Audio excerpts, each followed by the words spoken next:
Drone ಮಾಡಿದ ತಪ್ಪಿಗೆ ಉಗ್ರ ಶಿಕ್ಷೆ. ಈ ಇಡೀ ವಾರ ಬಿಗ್ ಬಾಸ್ ಮನೆಯ ಸದಸ್ಯರು ಶಾಲೆಯಲ್ಲಿ ಮಕ್ಕಳಾಗಿ ನಲಿದಿದ್ರು. ಸಣ್ಣ ಪುಟ್ಟ ಭಿನ್ನಾಭಿಪ್ರಾಯಗಳನ್ನ ಹೊರತುಪಡಿಸಿದ್ರೆ ಯಾವುದೇ ರೀತಿಯ ಜಗಳಗಳಿಲ್ಲದೆ, ಅನಾಹುತಗಳಿಲ್ಲದೆ ಸುವ್ಯವಸ್ಥಿತವಾಗಿಯೇ ಕಳೆದಿದ್ರು.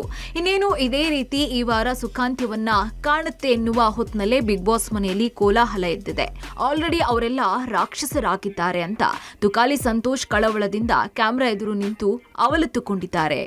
ಹಾಗಾದ್ರೆ ನಿಜಕ್ಕೂ ನಡೆದಿದ್ದೇನು? ಮನೆಯೊಳಗೆ ನಡೆದಿದ್ರ ಸಣ್ಣ ಸುಳಿವು ಇವತ್ತು ಬಿಡುಗಡೆ ಮಾಡಿರುವಂತಹ ಪ್ರೋಮೋದಲ್ಲಿ ಸಿಕ್ಕಿದೆ.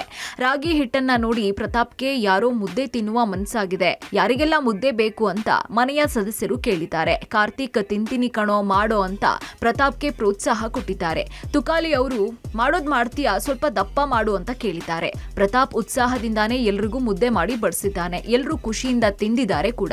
ಆದ್ರೆ ಮಧ್ಯದಲ್ಲಿ ಎಲ್ಲೋ ತಾಳ ತಪ್ಪಿದೆ. ಮನೆಯ ಗ್ಯಾಸ್ ನಿಂತು ಹೋಗಿದೆ. ಮಾಡಿರೋ ಜವಾಬ್ದಾರಿಯನ್ನ ನಾನ್ ಹೊತ್ಕೋತೀನಿ ಅಂತ ಪ್ರತಾಪ್ ಹೇಳಿದ್ರು. ನಮ್ರತಾ ಮನೆಗೆ ಶಿಕ್ಷೆಯಾದ್ರೆ ನೀನೇನ್ ಮಾಡ್ತೀಯಾ ಅಂತ ಕೇಳಿದ್ದಾರೆ. ಪ್ರತಾಪ್ ಕ್ಯಾಮ್ರಾ ಎದುರು ಹೋಗಿ ಬಿಗ್ ಬಾಸ್ ದಯವಿಟ್ಟು ಕೊಟ್ಬಿಡಿ ಬಿಗ್ ಬಾಸ್ ಅಂತ ಕೇಳ್ಕೊಂಡಿದ್ದಾನೆ. ಅತ್ತ ವಿನಯ್ ಕೋಪದಿಂದ ಇವಾಗ ಊಟ ಬರಬೇಕು ಅಷ್ಟೇ, ರಾತ್ರಿ ಊಟ ಆಗಿಲ್ಲ ಅಂದ್ರೆ ದೇವರಾಣೆ ನನ್ ಸುಮ್ನೆ ಬಿಡೋದಿಲ್ಲ ಅಂತ ಆವಾಜ್ ಹಾಕಿದ್ದಾರೆ. ಹಾಗಾದ್ರೆ ಮನೆಯೊಳಗೆ ನಿಜವಾಗಿಯೂ ನಡೆದಿದ್ದೇನು? ರಾಗಿ ಮುದ್ದೆ ಮಾಡಿದ್ದೆ ಅಪರಾಧವಾಯ್ತಾ, ಅಥವಾ ಮುದ್ದೆ ಮಾಡುವ ಹಂತದಲ್ಲಿ ಏನಾದ್ರೂ ಪ್ರಮಾದವಾಯ್ತಾ? ಮನೆ ಮಂದಿ ಉಪವಾಸದಲ್ಲಿಯೇ ಮನುಗ್ಬೇಕಾಗತ್ತಾ? ಅದ್ರಲ್ಲೂ ರಾತ್ರಿ ಊಟ ಸಿಗದೆ ಇದ್ರೆ ನಿನ್ ಕತೆ ಇದೆ ಅಂತ ಡ್ರೋನ್ ಪ್ರತಾಪ್ಗೆ ವಿನಯ್ ಆವಾಜ್ ಬೇರೆ ಹಾಕಿದ್ದಾರೆ. ರಾತ್ರಿ ಒಳಗೆ ಊಟ ಸಿಗದೆ ಇದ್ರೆ ಬಿಗ್ ಬಾಸ್ ಮನೆ ರಣರಂಗವಾಗುತ್ತಾ ಗೊತ್ತಿಲ್ಲ. ಸಂಜೆವರೆಗೂ ಕಾಯಬೇಕು ಅನಿವಾರ್ಯ. Digital desk, public music.